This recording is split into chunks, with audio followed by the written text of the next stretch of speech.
I was afraid. I didn't know where I was. Lost and disoriented, a strange crowd makes its way through a wooded suburb. Just minutes ago, they were aboard a flight bound for Portland, Oregon. All of a sudden, there was a big crash. The next thing I knew, I was standing outside. I don't know how the hell I got there. A man with a flashlight Excuse me. came down the aisle. They continued circling for about an hour. Was it a crew problem, or was it an aircraft problem? The voice recorder Okay, let's go. could provide the answer. I'll reset that circuit breaker momentarily. I was very interested in how a highly experienced captain could fly around inside of the airport in good weather and not put this airplane on the ground safely. Okay, declare a Mayday. Mayday, Mayday.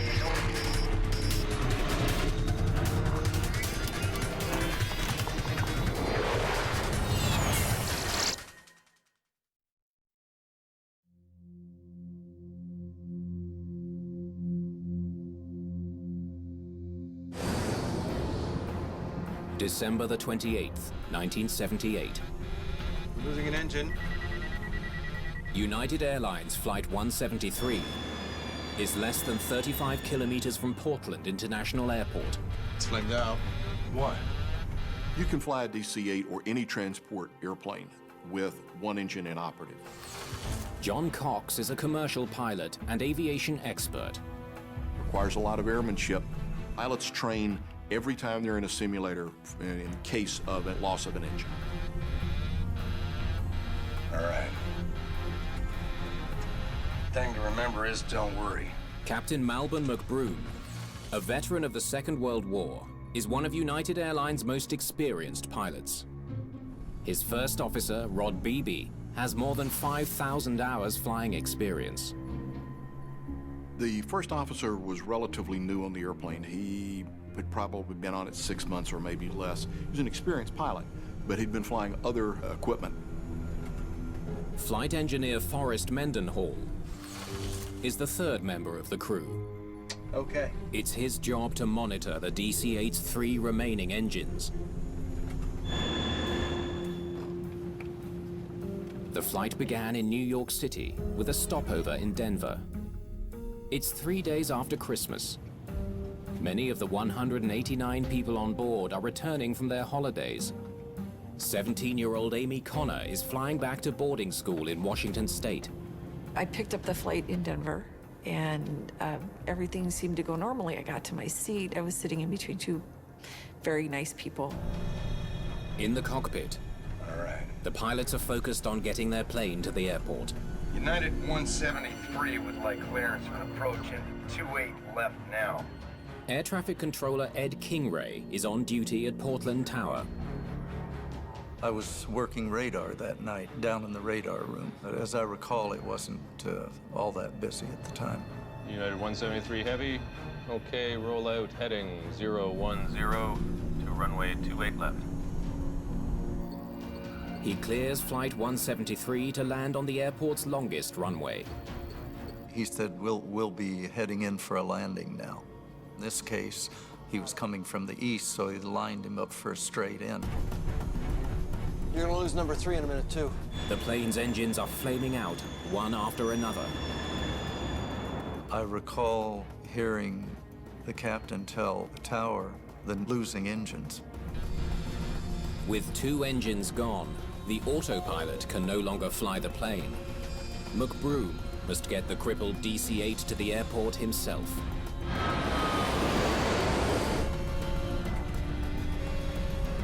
You gotta keep running, Frosty. Yes, sir. The engineer struggles to keep the last 2 engines running.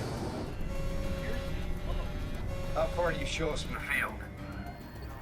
I'd call it, I told him it's 18 flying miles. miles, which would include the base leg to the final and then the turn to final to the end of the runway.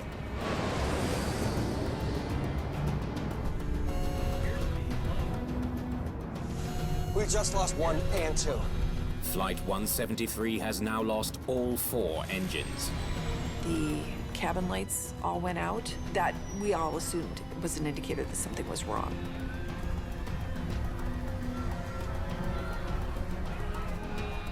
With no engines running, Backup batteries now provide power to only critical instruments. People started to shout, Brace! Brace! get your heads down, get into your brace positions. Brace! The 100-ton aircraft is losing more than 3,000 feet of altitude a minute. Total power loss in a DC-8 would be very catastrophic. At this rate, they will be lucky to stay airborne for as long as 90 seconds. Now Captain McBroom makes a horrifying calculation. We can't make it. The airport is too far away. Can't make anything. The jetliner is dropping fast over a city of 350,000 people. McBroom needs to find a safe place to put the aircraft down and try to save the lives of all on board. To land a transport jet off an airport is a situation that no pilot wants to face. Putting it into a populated area would be an absolute last choice. Okay, declare Mayday. Portland Tower, United 173, heavy Mayday. He declared Mayday, and then in a very, what seemed to me like a calm, matter-of-fact voice, I could hear the pilot. The engines are flaming out. We're going down. We're not going to be able to make it to the We airport. lost power, we're going down. Emergency services are told what's happening. Flight 173's flamed out. They're going down. Kingray tries to figure out where they'll hit.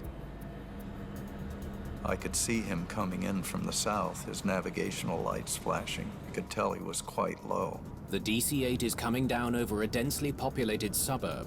and I could no longer see him. I was, of course, expecting the worst.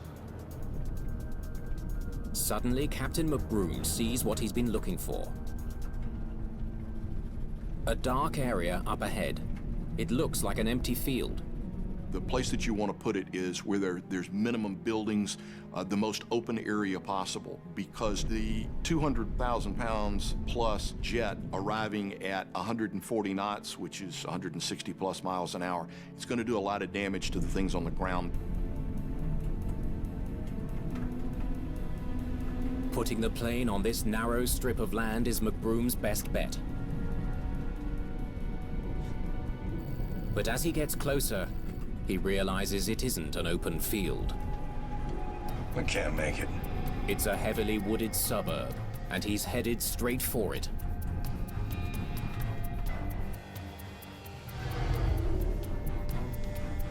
If they're woods and that's all you have, then you're going to have to deal with it. The tops of trees are pretty soft. As you settle into the trees, they get progressively less soft. They're going to do a lot of damage. McBroom doesn't give up. He actually tries to steer the plane between the trees. The passengers still assume they're about to touch down on a runway. We clipped the top of a few trees, and that felt like we were making the initial landing at the airport. So my first sense was, hooray, we're there. And then all hell broke loose. There was this enormous noise. I can't even begin to describe what kind of noise it is. It's physical.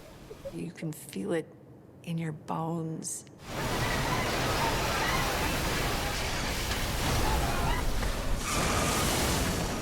I saw the bright flash out there, and knew he had gone down.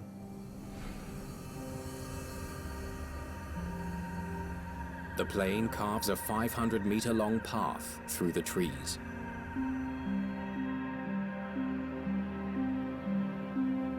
After the plane stopped moving, it was pretty calm. There was no fire. People just wanted to get out, and very polite, taking turns. There was no hurry. I remember seeing a lot of people with the same expression of stunned disbelief. Where are we and how did we get here? Incredibly, the DC-8 has crash-landed in the middle of a major American city without injuring a single person on the ground. Most of the 189 passengers and crew are alive. including Captain Malvin McBroom. The captain flying the airplane, he kept it under control, and that's a big, big, big positive. But he can't understand why his plane lost power and crashed. I was afraid. I didn't know where I was. I was only 17. I also realized that my parents in Minnesota needed to hear from me. I walked into this home. Hello? And I said, I need to use your telephone. My parents' initial reaction was to listen and kind of blow me off. I was a teenage drama queen, and 17-year-olds do tend to exaggerate. But a few minutes later, they got the news. They broke into their television program. The plane crashed 5 miles southeast of the airport in a residential area. 2 homes were hit. 1 disintegrated. Rescue workers worked through the night. They carefully picked through the wreckage looking for bodies. They won't know the exact number of dead until sometime today. The news teams found us before the emergency crews did, and so there was cameras, there was lights. Next thing I know, it was boom, boom, real hard. We were shaking, and we were down in a position. All of a sudden, there was a big, a big crash. One thump, I remember, and then the next thing I knew, I was standing outside. I don't know how the hell I got there. Confronted by such an unprecedented disaster, the entire airline industry needs an answer. How could a DC-8 crash 10 kilometers short of the airport on a calm, clear night?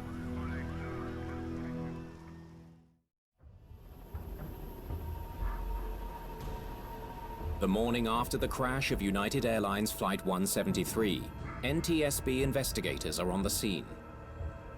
One of the members of the team is human factors specialist Alan Deal. We needed to get out and document the wreckage, take photographs, take measurements, and so on. It's very critical that you do that. It's apparent to Deal that this disaster could have been much worse. How the hell did they miss those? Captain McBroom somehow managed to shoehorn the plane into a narrow strip of woods in the middle of Portland. When I saw how close he'd come to apartment complexes, I realized this could have been one of the worst accidents in history. The main cabin of Flight 173 has survived the crash largely intact. But the nose of the plane is completely destroyed.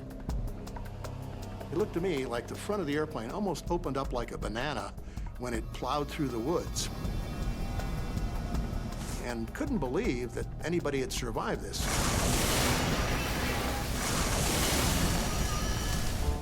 8 passengers and 2 members of the crew are dead. The flight engineer had died in the crash, as had the lead flight attendant.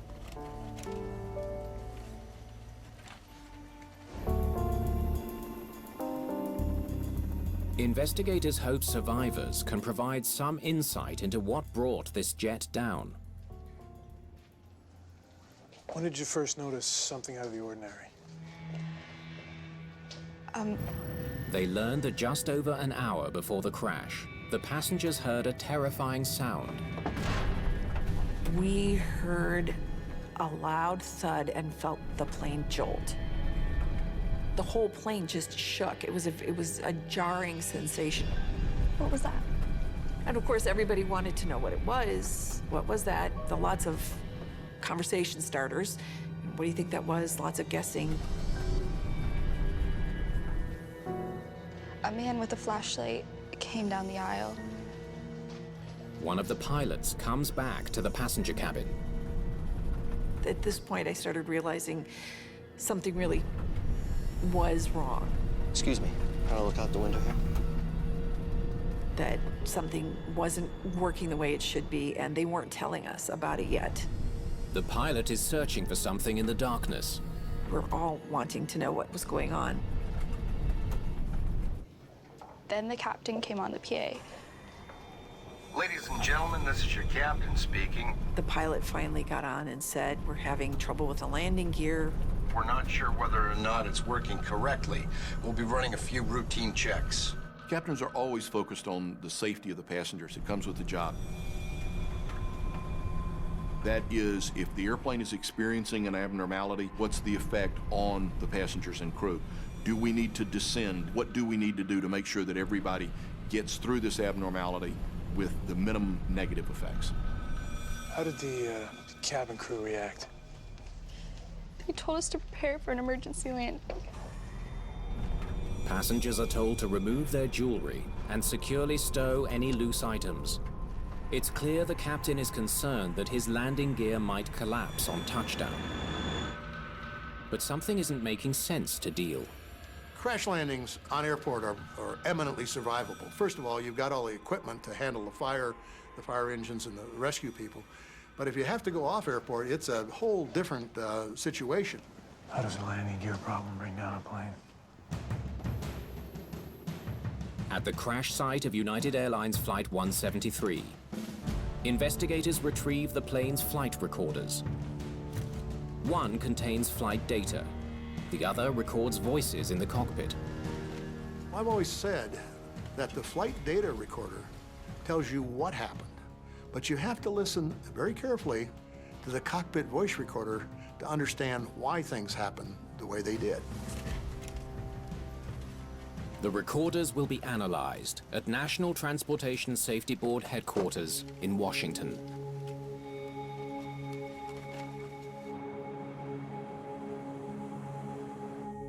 One of the most important witnesses is Ed Kingray, the controller who handled Flight 173's approach.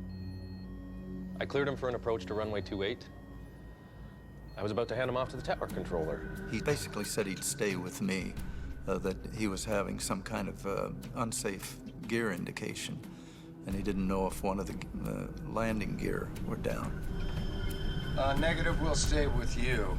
We've got a gear problem, we'll let you know. Flight 173 did not want to come in to land. United 173 Heavy, turn left heading 100. I'll just orbit you out there. Kingray cleared Flight 173 to fly a holding pattern south of the airport over the Portland suburbs. Captain McBroom wanted time to troubleshoot the gear problem and give his flight attendants time to prepare the cabin for an emergency landing. If they have opportunity to plan and prepare people, things such as where the exits are, the quality and success of the evacuation goes up dramatically. A holding pattern would basically give him his own airspace there to do whatever he had to do. I didn't hear much from him after that. Investigators learn that after they begin circling, Kingray only speaks to Flight 173 to warn them of other nearby aircraft. I would give him traffic and he would acknowledge it. There's traffic out there about 9:30. I see somebody out there with a light on. But no indication to me what was going on inside the cockpit. The crew of Flight 173 is given as much time as it needs in the holding pattern. It's up to the captain to decide when it's time for them to come in and land. They continued circling for about an hour. Investigators learn Flight 173 circled Portland for an unusually long time. There was no indication to me the gravity of the situation. They now wonder what happened during that hour of circling to turn a landing gear malfunction We've got a gear problem, we'll let you know. into catastrophic engine failure. The engines are flaming out, we're going down. We're not going to be able to make it to the airport. I was clearly very interested in, how a highly experienced captain could fly around for over an hour in sight of the airport in good weather and not put this airplane on the ground safely.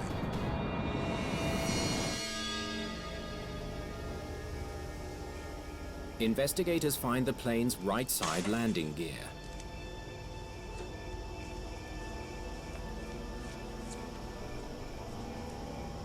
A rusty bolt has pulled free of the mechanism that raises and lowers the gear.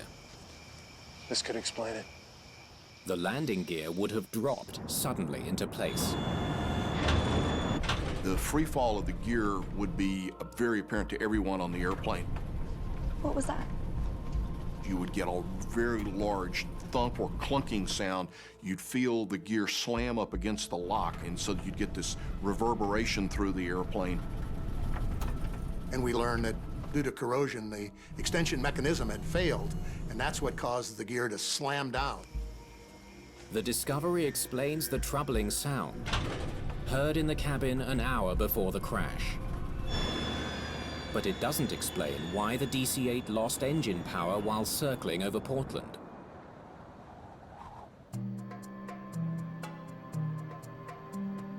Investigator Dennis Grossi joins the effort to find out. I was assigned to be the aircraft performance engineer for this accident. Basically, it's pulling together all the information that's available to determine the aircraft's performance. If there was a malfunction, Grossi hopes the cockpit voice recorder picked up the pilots discussing it. Okay, let's go. The recording begins 30 minutes before the crash as the pilots circle over Portland. Ladies and gentlemen, this is your captain speaking. In the era of analog recording, the CVR uses a 30-minute-long loop of magnetic tape that keeps recording over itself throughout the flight. Most air disasters unfold in a matter of minutes or even seconds. So having the last half hour of cockpit sounds and conversation should give investigators enough material to work with. There's 4 channels, 1 cockpit area microphone, and then a channel for each of 3 crew members. Because I only got this thing to shine down there. They hear the flight engineer leave the cockpit to troubleshoot the landing gear problem. In the early generation jets, it was very common to have mechanical indications that the landing gear was in fact down and locked. When the landing gear is lowered, a small rod pops up on the wing, providing visual confirmation that the gear is in place.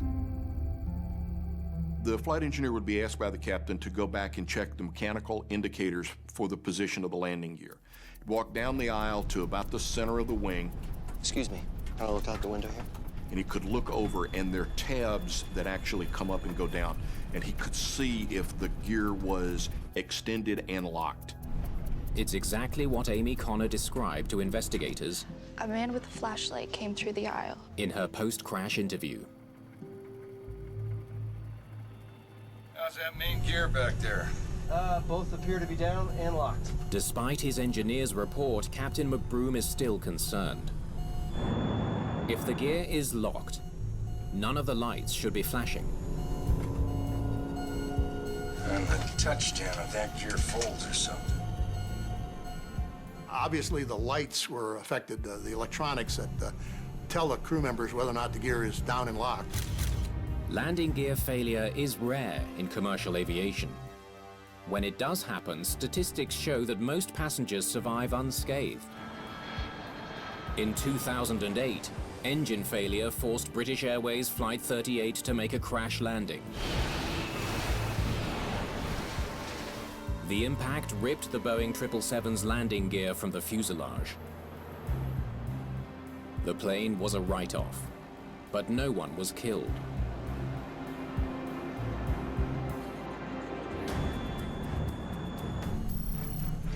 There's one check we missed. Checking the gear warning horn. Right. Normally, when we see these problems of a gear light not coming on, it's a light bulb or some minor piece of circuitry. It appears that a minor electrical problem had become a major distraction for Captain McBroom. So how do we do that? That still doesn't explain why the plane lost power. But what investigators hear next could explain everything. Losing an engine. It's flamed out. Why? Fuel. First Officer Beebe's answer is chilling. After nearly an hour in a holding pattern, Flight 173 is simply running out of gas. Losing an engine. The voice recorder from Flight 173 has revealed a disturbing situation. It's flamed out. What? Less than 8 minutes before the DC-8 crashes into a Portland suburb, the captain is unaware that his plane has run low on fuel. He was asking what was causing that, and he got a very adamant answer saying fuel. Fuel. As if to say, we've been trying to tell you about this all along. Open those cross feeds there or something. There are crossfeed valves that are opened in a specific sequence to let one tank feed one or more engines. And it's the job of the flight engineer, in the case of a DC-8, to know exactly how to do that. Showing fumes. Though the crew couldn't agree on exactly how much was left. Oh, showing 1,000 or better. I don't think it's in there. One thing is certain. There isn't enough to keep the engines running. Losing an engine. It's flamed out. Takes a few things to make an engine run. One of them is fuel. You got that cross feed open? Captain McBroom is desperate. He needs to get more fuel to the remaining engines. No, I haven't got it open. Which one? Open them both. Damn it, get some fuel in there. Each of the plane's 4 engines has its own fuel tank. Opening the cross feeds should allow fuel to flow between the 4 main tanks. Number 2 is empty. But it's not working. You're gonna lose number 3 in a minute, too. One by one, fuel starvation shuts down all the engines, leaving the DC-8 without any power. Okay, declare a Mayday.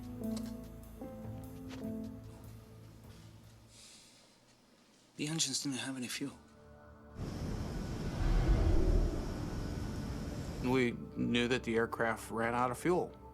So then became the question, why? Why would a modern transport aircraft like this run out of fuel?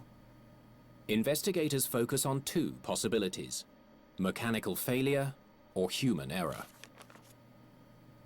Was it a crew problem or was it an aircraft problem? McBroom may be the only one who can give the answer. I wanted to be on final with as much fuel as I could have. You gotta keep running, Frosty. Recovering from his injuries in an Oregon hospital, he's now well enough to tell his side of the story. We finally sat down with Captain McBroom and asked the tough questions. A pilot takes the responsibility for the passengers and his fellow crew members extremely seriously. And to be involved in an accident where there are fatalities is something that never leaves you.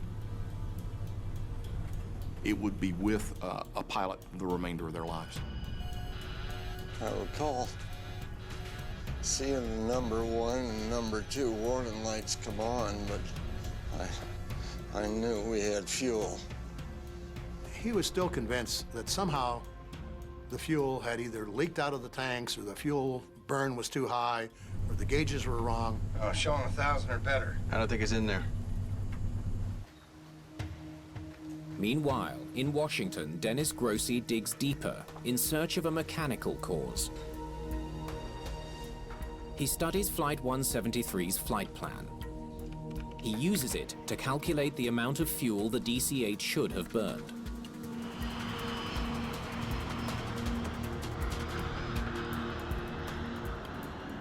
A DC-8 burns somewhere in the neighborhood of 13,000 pounds of fuel an hour. The question is, did this aircraft burn fuel faster than normal? If the data shows any discrepancy, it could mean the captain was right. The engines were using too much fuel. There must have been a problem that the engines were burning a lot more fuel than normal, or there was some anomaly in the aircraft. His analysis finds no problem. Flight 173 took off with more than enough fuel to reach Portland and was consuming it at the standard rate. Fuel burn is completely normal. The conclusion was that the aircraft performance was normal, and that there was no anomalies in the amount of fuel consumed. Showing fumes. Investigators are left with a troubling question. How could an experienced crew lose track of how much fuel they had on board and, in fact, run out of fuel when they were in view of the airport? Grossi considers the possibility that the plane's fuel gauges malfunctioned. He studies the CVR transcript, focusing in on the crew's discussion of fuel levels. Fuel gauges are not known for being all that precise. That's why it was so important for the performance study to correlate the amount of fuel that was actually on the aircraft with what was actually being indicated to the crew. How much fuel we got, Frosty? If the gauges weren't working properly, 5,000. it could explain why the crew let the fuel levels fall so low. The crew discussed how much fuel do you have. We had 5,000 pounds. By matching the time on the transcript with the fuel burn chart, Grossi can determine if the gauges were working accurately. You take the data and apply the time factor to it, and you can figure out how much fuel they should have had remaining. He discovers the flight engineer 5,000. had the correct reading. 5,000. That's exactly right. There was nothing wrong with the gauges. He said that they saw 5,000 pounds. That was consistent with what the fuel burn study showed. Investigators are convinced that Flight 173's fuel system was working exactly as it should. Lights in the fuel pump. 35 minutes after the captain put his plane into a holding pattern, a warning light tells the flight engineer that fuel is dangerously low. That's about right. The feed pumps are starting to blink. Fuel pump lights come on. This means that they're literally sucking air. As the fuel sloshes around in the tanks, this plane should have been headed for the airport soon. But Captain McBroom still isn't ready to land. To be in an airplane with that little fuel, it's something that as a pilot, I've never been in that position, and I would be extraordinarily uncomfortable. His reaction is puzzling. Figure about another 15 minutes. The flight engineer said, Captain, 15 minutes, that's gonna run us kind of close on fuel out here. Not enough. 15 minutes is really going to run us low on fuel here. That was his one definitive statement to the captain that things were not right. The captain wants more time to prepare for the emergency landing. Call around. Give him our passenger count. Tell him to give that to the fire department. Instead of heading straight for the runway, he turns the plane into one last circle over Portland. I kept thinking, why isn't this guy turning into the airport at this time? The plane has been in a holding pattern for more than 40 minutes. It will take at least 15 more to land, but the aircraft has only 14 minutes worth of fuel. A crash landing is now inevitable. The engines are flaming out. We're going down. We're not going to be able to make it to the airport. Investigators now know that Captain McBroom received clear warnings about low fuel levels. This didn't have to happen. What they don't understand is why he ignored them. This was not an act of God. This was not a massive mechanical failure. This was an airplane that was perfectly flyable, good night, within sight of the airport. This accident should never have happened. How much fuel you got now? The NTSB's Al Deal returns to the CVR looking for anything that might shed some light on the captain's state of mind. When you listen to the tapes over and over again, you can detect things like voice inflections, subtle voice mannerisms that are trying to communicate to other members of the crew. Deal is struck by an unusual aspect of McBroom's behavior in the cockpit. How much fuel you got now? His crewmates tried more than once to alert him to the fuel situation. How much fuel we got now? 4,000 in each pounds. Both the first officer and the second officer were acutely aware of the fuel status. But McBroom is focusing on the broken landing gear. Yeah, there's one check we missed. Checking the gear warning horn. Right. Right. So how do we do that? Flying with a very senior captain, it would be very difficult to challenge that captain in those days about something like fuel. The other crew members were trying to get this captain's attention, but he was apparently totally focused on the gear problem to the exclusion of all else. Even after the engines begin to flame out, McBroom is still trying to fix the malfunctioning landing gear. McBroom was not going to give up. He was going to find what we sometimes call the golden BB, the one thing that would answer the riddle as to why this light is not on, and of course that never happened. McBroom is determined to fix a mechanical problem that could threaten the plane's safety. On the touchdown if that gear folds or something. As a result, he misses a far bigger and deadlier threat. The gear problem is really a distraction for the crew. You had a small problem with a small potential consequence, gear collapsing on landing. But the captain was so focused on that, he lost the big picture. Reset that circuit breaker momentarily, see if we get gear lights. They lost sight of the real emergency, which was the lack of fuel. Al Deal now understands how Captain McBroom's obsession with the malfunctioning landing gear led to disaster. After this accident, the National Transportation Safety Board said flight crew members need to be better trained to communicate when they have safety of flight issues. What happened aboard Flight 173 is, alarmingly, not an isolated case. Just a year earlier, another DC-8 crashed in almost identical circumstances.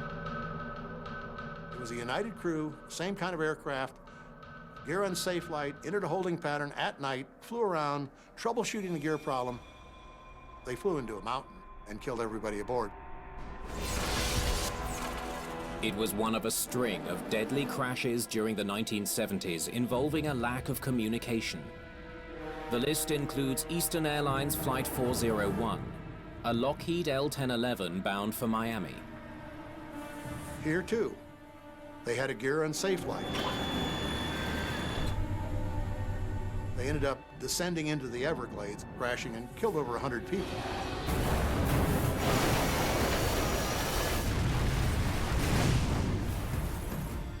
The deadliest air disaster in history at Tenerife in the Canary Islands. It was caused by poor communication. The collision claimed 583 lives. There was a pattern here where we're having the same types of accidents, where other flight deck crew members were having a difficult time getting the captain's attention and making him do the right thing. Al Deal is convinced that the way pilots communicate with each other is now a growing threat to commercial aviation. A lot of people at NTSB and elsewhere thought we were going to be headed for a bloodbath if we didn't get a handle on the causes of human error.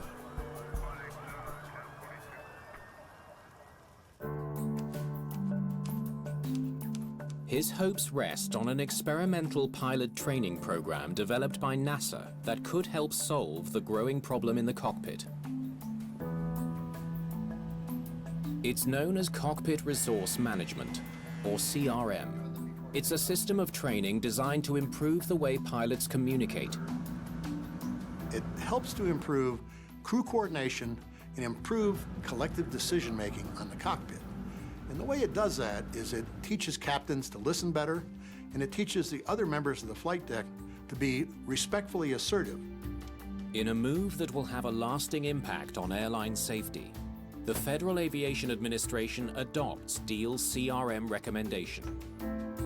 From here on, the job of flying a commercial airliner will never be the same. United Airlines is one of the first to implement a CRM training program for its pilots. It's still in use today. United's Director of Flight Training Operations is Mark Champion. The principles of crew resource management are that no one individual in the cockpit can possibly understand or see all of the threats that are out there. It requires the entire crew to really foresee and manage the various threats that happen to be in play when an airplane is in flight. Today, United pilot Sherry Rutledge I'm having a hard time maintaining my speed here.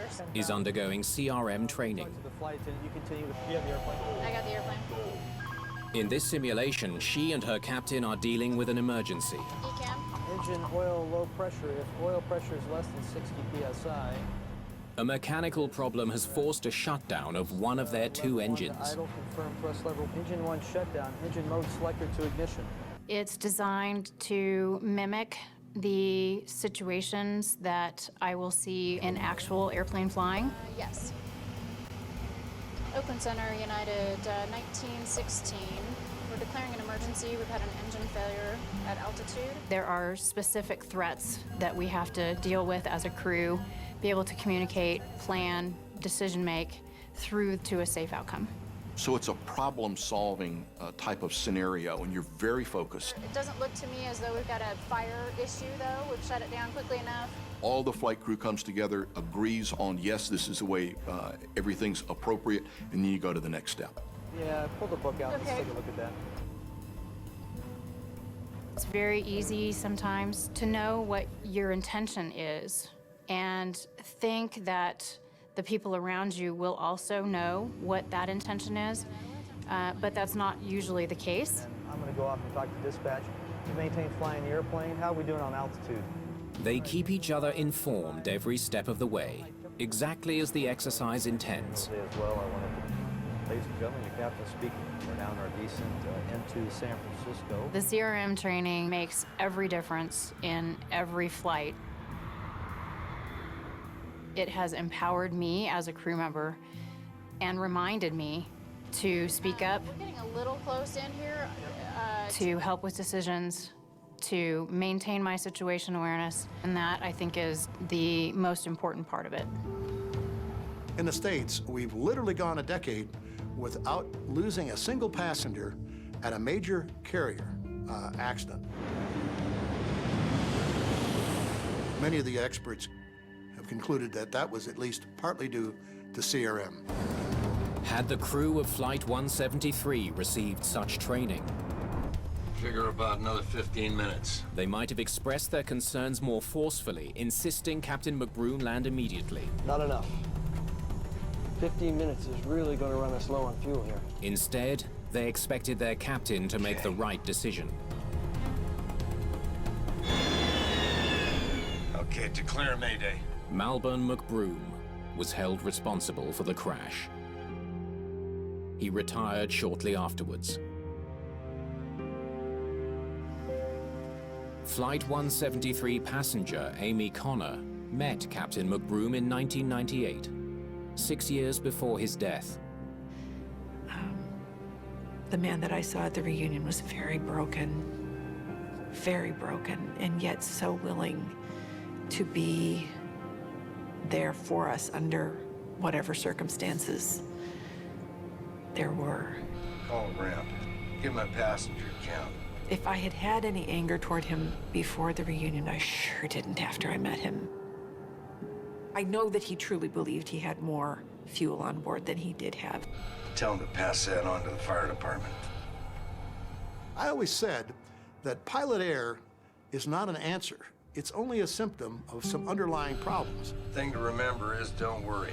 McBroom was flying under the cockpit culture of the time. This was an accident waiting to happen. They were a product of their times, and we have to judge those men by the environment they operated in. You don't do that sort of thing on purpose. We can't make it.